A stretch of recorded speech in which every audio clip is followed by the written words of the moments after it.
and what are the powers of central government and state governments to make energy laws. The state governments.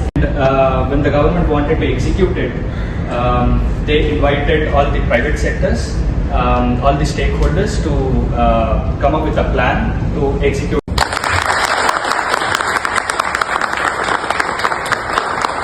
Wonderful interacting with engineers at NISE. Thank you so much.